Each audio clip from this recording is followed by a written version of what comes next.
Kararating ko lang guys, no, galing sa trabaho, no, habang nasa trabaho ako ay scroll up ako sa social media. At yun nga, no, ang nakikita ko sa social media ngayon, itong ngayong darating na September 13. So dahil siyempre nagmamalasakit tayo sa ating bansa, kailangan kong tuklasin yung pwedeng mangyayari ngayong September 13.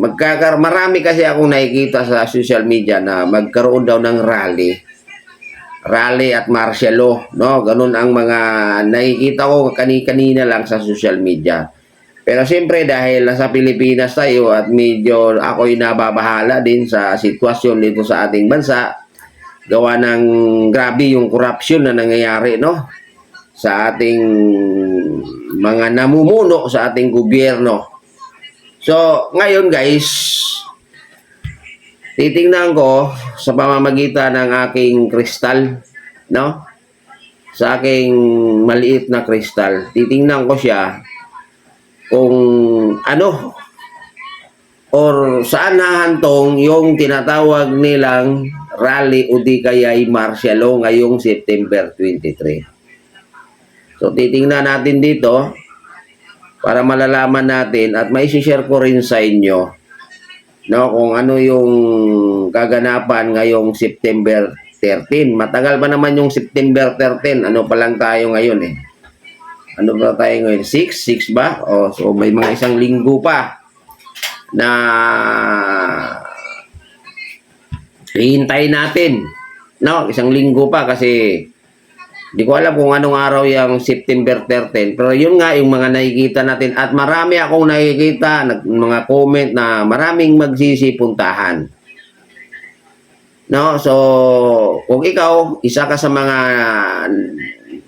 nagmamalasakit dito sa mga nangyayaring gaganapan dito sa ating bansa regarding sa mga korupsyon, no? Sa mga politikong mga magnanakaw na nasa pwesto ngayon.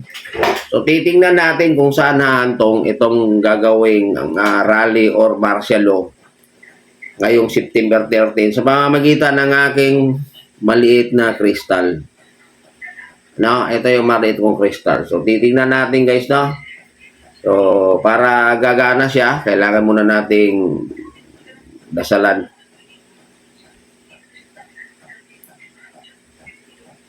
No, ayan guys, no?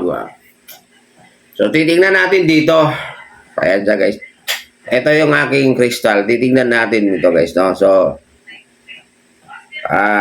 manahimik muna tayo saglit guys, no? Mga 10 seconds para makikita natin.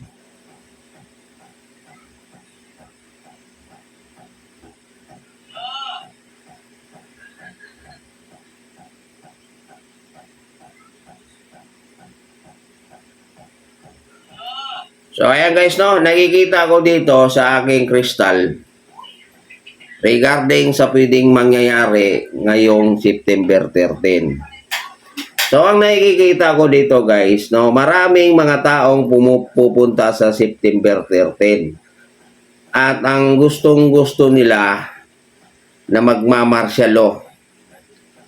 May nakikita ako dito na maraming mga kababayan natin na galit na galit. No, galit na galit.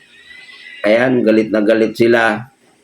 May mga iba naman na may nakikita din ako na yung iba gustong magwawala. No, gustong magwawala. Ayan. Tapos yung iba naman tigil yung kanilang damdamin. Pero sa nakikita ko dito sa aking kristal ay majority sa mga pupunta sa gaganaping rally at martial law, no?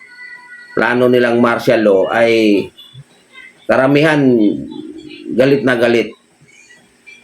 Ang dahilan ng kanilang galit ay sa korupsyon.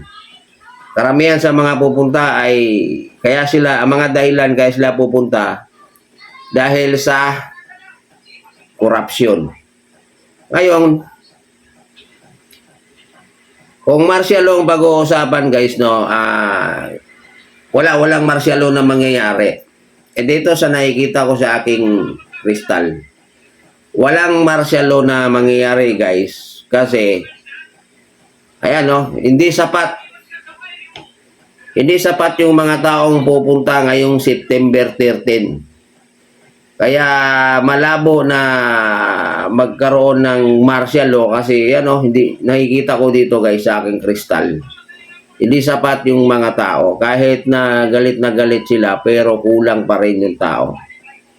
Kaya wala siyang impact no sa gobyerno kasi yun nga maraming pumupunta pero kulang sa tao.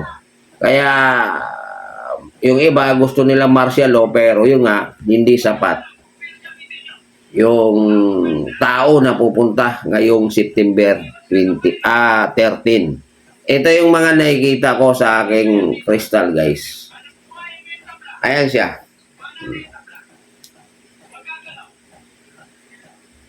Karamihan sa mga pupunta guys, mga mga DDS. DDS na galit. Ito yung nakikita ko. So good luck sa inyo mga DDS, no? Sana magkaroon kayo ng sapat na tao sa inyong gagawin na rally para magkaroon ng impact sa ating gobyerno, no? Considered as pwede siyang ayan, no? Malabo guys. Kulang sa tao yung gagawin nilang martial law. Ayan. Ito guys, no, tinignan ko lang to sa aking kristal na maliit ngayong mga kaganapan ngayong September 13. So ito yun guys, no. So good luck sa mga DDS, no. Sa inyong gagawin na rally, no. So good luck sa inyo, sana walang masaktan, no. Sana ay payapa. Yung nakikita ko kasi dito ang mga tao medyo galit at agresibo. Ayan oh, nakikita ko dito sa aking kristal. Pero siyempre dahil tayo ay hindi naman ayaw natin ng gulo. So panalangin na lang natin na mapayapa yung kanilang gagawin na rally ngayong September 13. So good luck sa inyo guys, mga DDS. Majority sa pupunta mga DDS. So good luck sa inyo. Sana sa gagawin yung rally ay matauhan yung mga kurap na mga politiko na nakaupo ngayon sa ating gobyerno. So good luck sa inyong lahat mga DDS.